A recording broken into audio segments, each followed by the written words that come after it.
ओम श्रीमद्भगवद्गीता उत्कलानुवाद। ओम श्री परमात्मे नमः। द्वादश अध्याय भक्ति योग। अर्जुन उवाच जे भक्त निष्ठारे पूजई प्रभु सगुण रूप सीए श्रेष्ठ अबा श्रेष्ठ जे निर्गुणर पूजक। श्री भगवान उवाच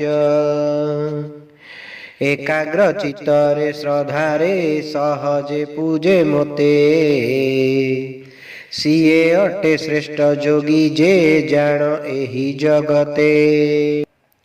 इंद्रिय संयमी करीण मन बुद्धि एकत्र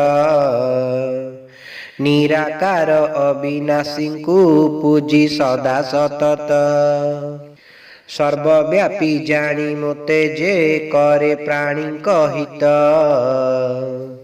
सीए पाए मोते शेषरे जान ए ध्रुव सत्य। निर्गुण ब्रह्मरे आसक्त व्यक्ति पाई की सिद्धि कष्ट कर जेणु हुआई कष्टे विवेक शुद्धि।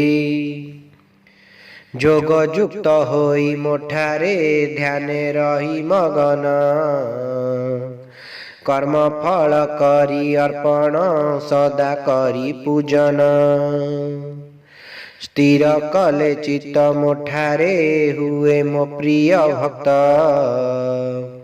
भव सागर रुतरई अविलंबे से पार्थ।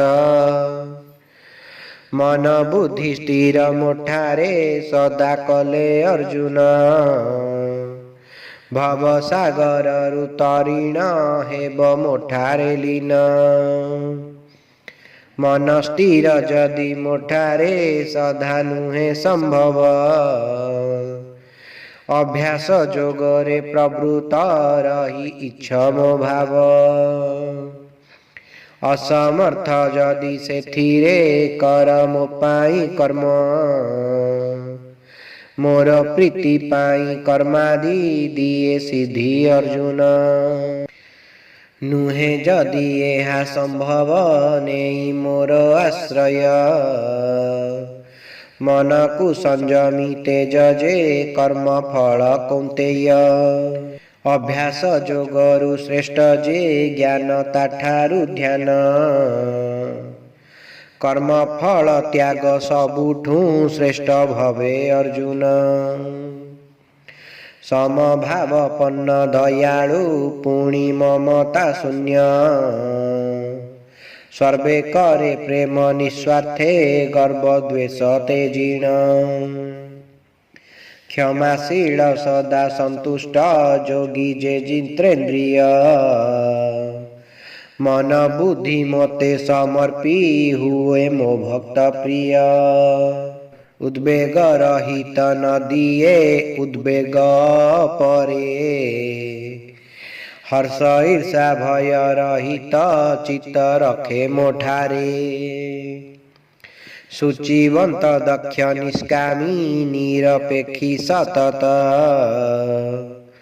सर्व परित्यागी सुखी जे सिए मो प्रिय भक्त। हर्ष शोक द्वेष रहित नाही कामना जार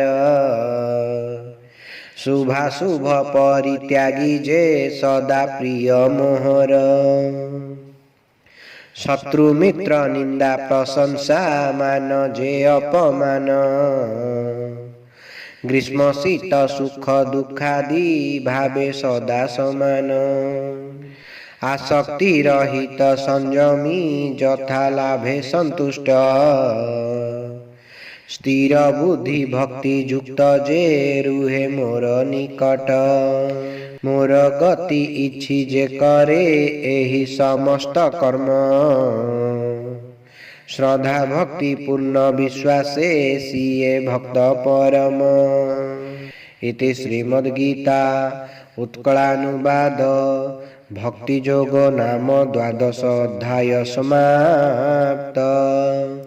હરિ ઓમ તત્સત હરિ ઓમ તત્સત હરિ ઓમ તત્સત।